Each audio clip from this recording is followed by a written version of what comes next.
В конце октября, начале ноября 1992 года, в пригородном районе, произошли трагические события в российской историографии, названные осетино-ингушским конфликтом. Этот конфликт является прямым следствием сталинской депортации ингушского народа 1944 года, ведь если бы Сталин не выслал ингушей в морозные казахские степи и не передал ингушские земли в состав Северной Осетии, то этого конфликта бы и не произошло. По сути, это, если не считая двух чеченских войн, единственный военный конфликт на территории постсоветской России. Каждая из двух сторон трактует события по-своему, называя агрессором и зачинщиком противоположную сторону. Вокруг этого конфликта сложилось множество различных мифов, лжи, фальсификаций. Некоторые видные деятели пытались искажать те события в пользу определенной стороны. Но что произошло на самом деле? Кто прав, а кто виноват? На этот вопрос попытаемся ответить, опираясь на факты, свидетельства очевидцев, на достоверные документы, и постараемся прийти к истине.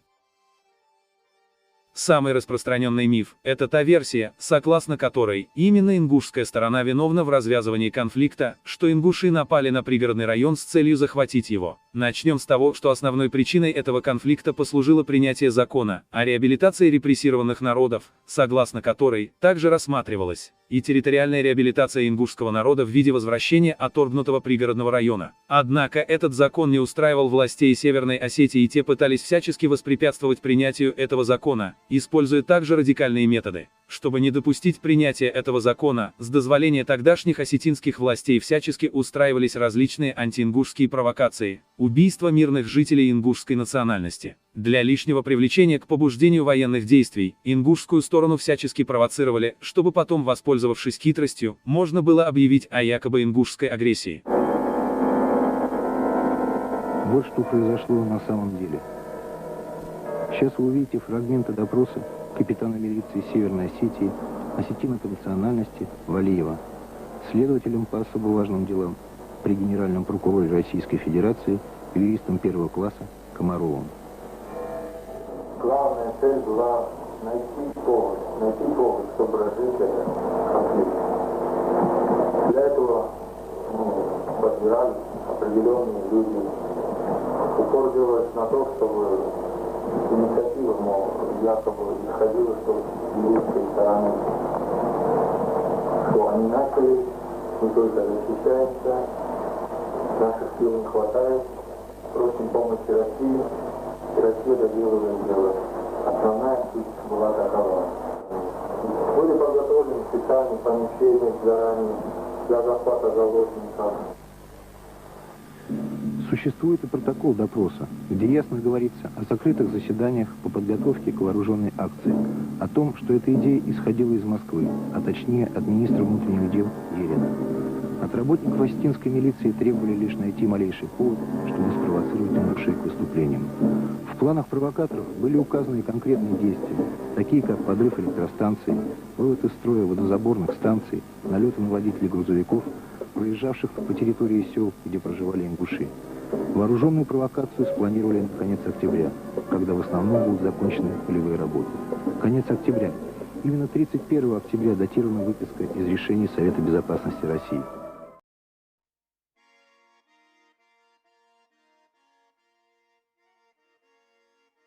Для того, чтобы как можно поскорее спровоцировать обострение конфликта, в конце октября 1992 года на территории пригородного района Северной Осетии с дозволения тогдашнего осетинского руководства происходили убийства лиц ингушской национальности. К примеру, в селе Октябрьское осетинским БТРом была задавлена 13-летняя школьница Мадина Гадабуаршова. Вечером 30 октября начался обстрел из крупнокалиберных пулеметов в селах Камбелеевка и Октябрьское. И лишь после этого ингуши, прибывшие на территорию пригородного района с Ингушетией для урегулирования ситуации, вооруженные максимум стрелковым оружием, напали не на мирное осетинское население, а на пост ГАИ и на поселковое отделение милиции, в надежде остановить беспредел по отношению к пригородненским ингушам. Это была не агрессия, а лишь подмога попавшим в беду жителям пригородного района ингушской национальности. Ингушам не было смысла нападать на пригородный район с целью захватить его, ведь по закону о реабилитации репрессированных народов, который не был исполнен должным образом, из-за противодействий осетинских властей, пригородный район и так должен был перейти под юрисдикцию Ингушетии без единого выстрела. Вообще, этот конфликт был выгоден тогдашнему президенту России Борису Ельцину. Борису Николаевичу Ельцину этот конфликт нужен был для того, чтобы втянуть в войну, объявившую тогда независимость Чечню. Расчет был такой: ингуши и осетины начинают воевать между собой, и объявившая тогда независимость Чечня вмешивается в этот конфликт с целью оказать военную помощь братскому ингушскому народу.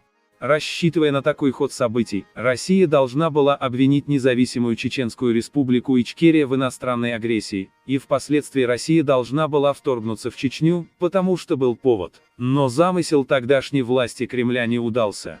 Президент независимой Ичкерии Джохар Дудаев понял, к чему может привести подмога ингушам, и поэтому объявил о своем нейтралитете. Исходя из вышесказанного, можно прийти к следующему выводу. Главным инициатором этого конфликта, несомненно, можно считать Бориса Ельцина, ведь он, преследуя те или иные политические цели, допустил в своей же стране масштабное кровопролитие.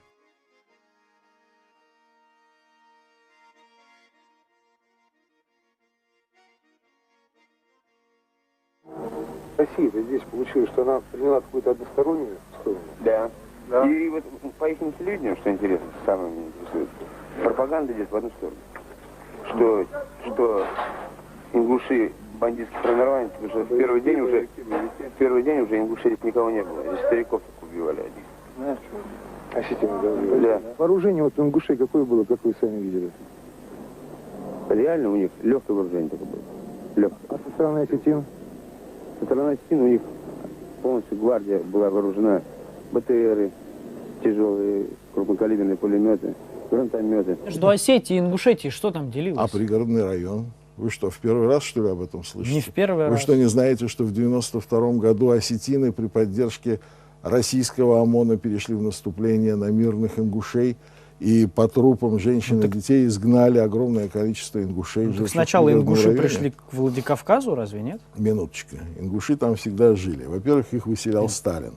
Во-вторых, В начале войны ингушская армия подошла к Владикавказу. какая ингушская армия? Ингушские солдаты вооруженные, нет? Ингушские солдаты, о чем вы говорите? Вы что, шутите? А кто воевал? Какие? Кто с ингушской стороны воевал?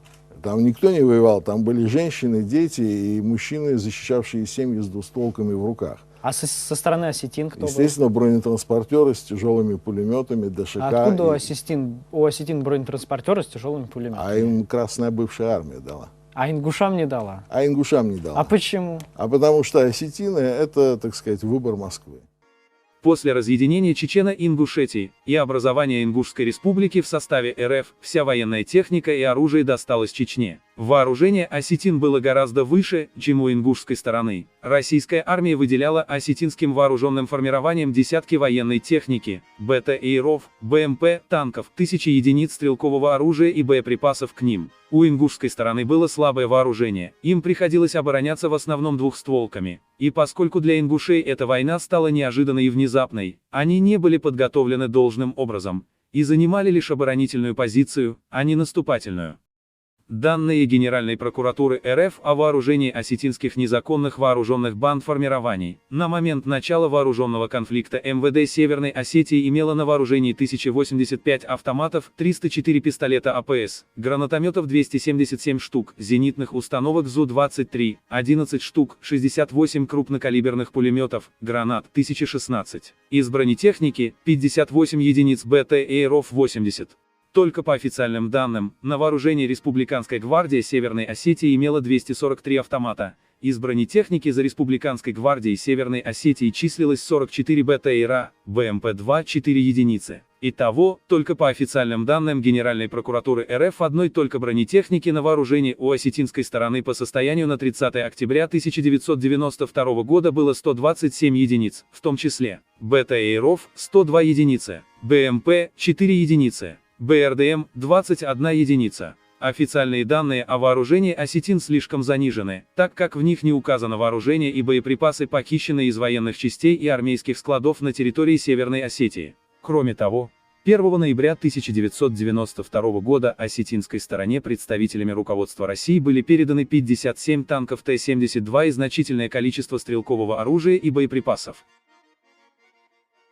Даже, несмотря на такое значительное превосходство в вооружении, на наличие огромного количества военной техники, осетинские командиры признавались, что без поддержки российских войск они не смогли бы одолеть и первый рубеж слабовооруженных ингушей. Ну, надо сказать, что российские войска как раз оказали нам нужную помощь. Мы своими силами, какие имеем сейчас, не смогли никак пробить даже вот первый рубеж. Это поворот на Дачный.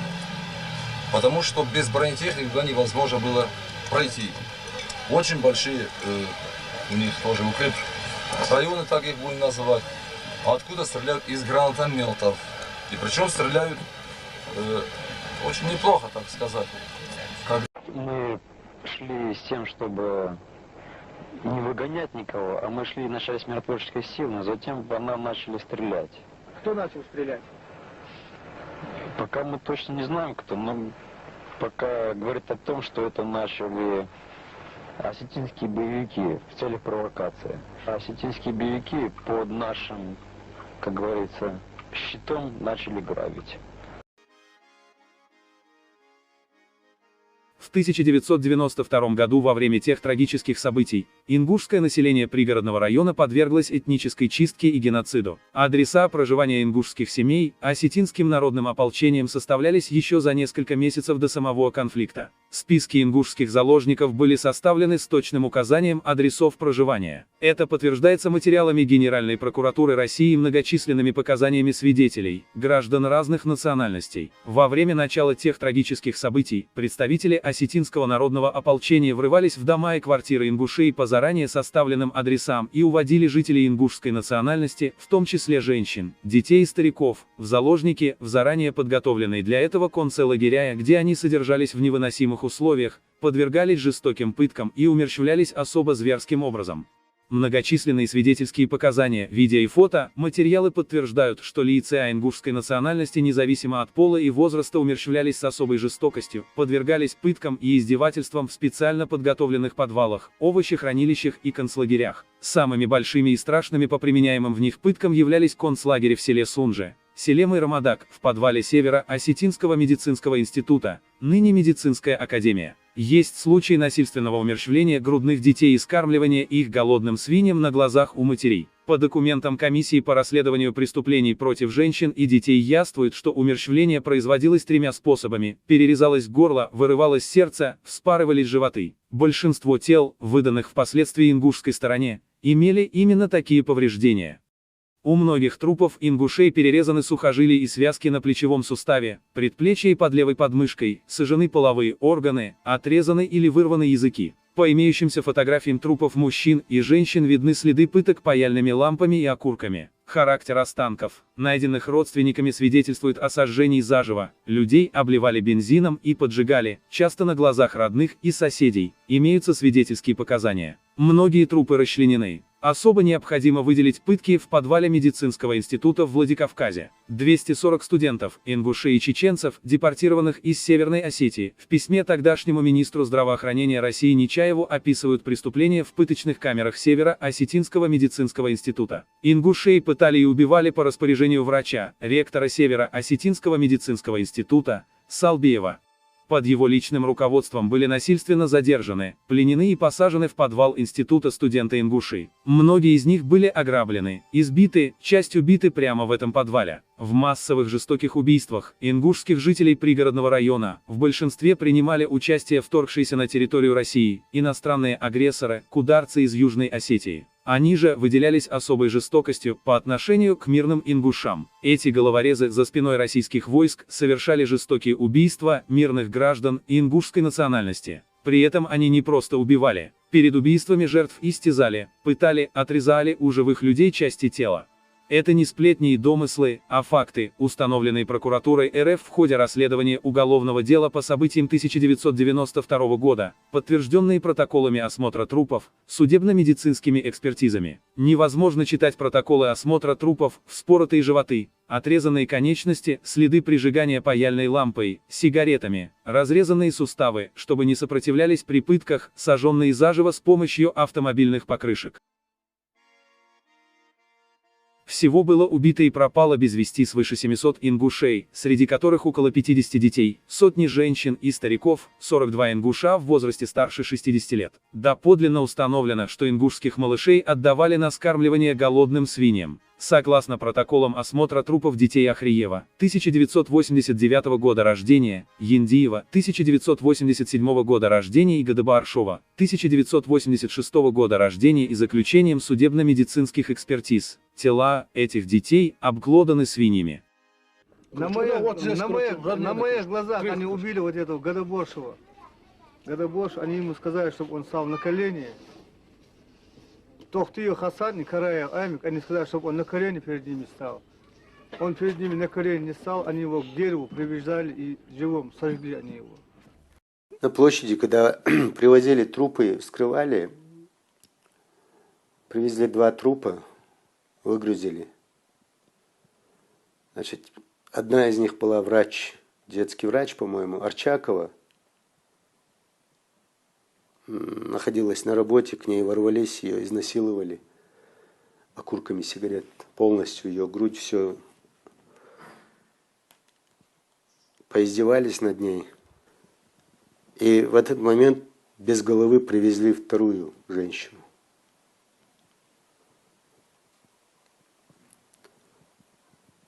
Когда начали раскрывать ее живот, проволокой сшитый, и волосы женские, голову вытащили с ее живота. Ее родной брат стоял.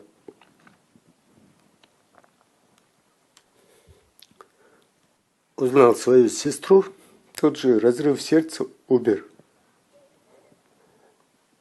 Нам пришлось это все видеть. Мы его похоронили, их похоронили. Более 60 тысяч ингушей стали беженцами, лишились крыши над головой, было разрушено и разграблено свыше 4000 ингушских домов и квартир, было уничтожено 13 ингушских сел пригородного района. Тогда, после начала геноцида, десятки тысяч его жителей устремились в горы. Им предстояло преодолеть Асинское ущелье, чтобы попасть на равнину. По обычной дороге ингушам было передвигаться смертельно опасно, поскольку тогда на постах стояли вооруженные боевики, которые расстреливали проезжавших ингушей. По Асинскому ущелью, названному дорогой жизни, при передвижении поскользнулось или споткнулись и впоследствии погибло десятки людей. Скажите, вы откуда вы идете? Старский. Мы из Старского, но идем с Хули. Нет, а вот вы идете из Старского, а как вы прошли сюда? Мы до Хули добрались через горы. Это ваш ребенок? Да. У меня была двойня, второго нет. А что с ним случилось со вторым? Свыше 60 тысяч обездоленных ингушей шли через горы, леса и ущелья, несмотря на холодную погоду, голод. Люди шли от нескольких дней до нескольких недель, в зависимости от маршрута.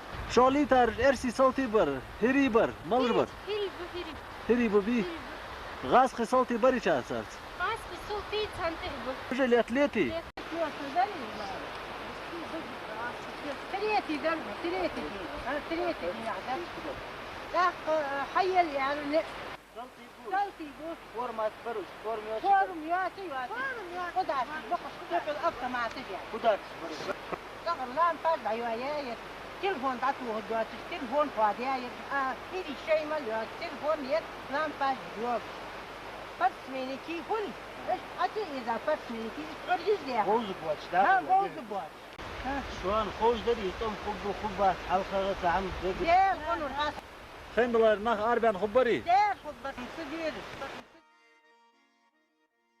После конфликта, некоторые видные деятели Северной Осетии, для усиления антиингушской ложной пропаганды, издавали ложные книги и снимали документальные фильмы, в которых, используя откровенную дезинформацию, выдавали обществу фотографии измученных трупов ингушей и сожженные ингушские дома, за свои. На этот счет есть видеодоказательства, опровергающие те ложные суждения. Воистину, там, где порог стал нормой, лекарствами не поможешь. Перед нами альбом «Агрессия», выпущенный в северо-осетинской типографии, количестве 10 тысяч экземпляров в Владикавказье. Выпуск это был предшествовал 7-му съезду народных депутатов Российской Федерации. Каждый депутат Российской Федерации имел возможность увидеть, оценить содержимое этого альбома. Этот альбом был выпущен, чтобы общественное мнение не только России, но и стран СНГ и всего мирового общества убедить в том, что ингуши на сегодняшний день агрессоры. Вот пройдемся по этим фотографиям. На первой же фотографии обозначены два трупа. Молодые люди ингушской национальности. Газиков Хаджимурат Сулумбекович и Газиков Иса Сулумбекович, которые опознаны близкими родственниками и захоронены на ингушских кладбищах. А здесь они в этом журнале обозначены как жертвы ингушской агрессии и как осетины. Следующую фотографию ингушской девушки Арчаковой Розы Нурадимовны. Похоронены на сегодняшнем селе Иказово Арчакова Роза Нурадимовна. Я непосредственно беседовал с отцом этой девушки, непосредственно с родственниками. Есть место захоронения и надпись под этой фотографией следующая: «Последний женский стон». Этот труп Куштова Магомеда, 62 года ему, опознала его непосредственно близкий родственник Куштов Якуб. И под одним ингушским трупом не написана надпись, а только образное выражение жестокости этих преступлений. Это же наши же трупы, наши же трагедии выдаются как наша агрессия. Вот самое страшное вот что. Вот дома, несколько домов здесь тоже засняты и показаны фотографии сожженных домов. Вроде бы сожженных ингушами. И тут же один из домов, прямо по центральной улице села Чермен, любой проезжающий может обратить внимание, длинный дом с 8 окнами, ингушский дом, в котором живет Газиев Шамсудин, один из членов Совета старейшин. Всем известный дом, и тут показывают как осетинский дом. В какую же степень должен быть возведен цинизм, чтобы совершать подобное?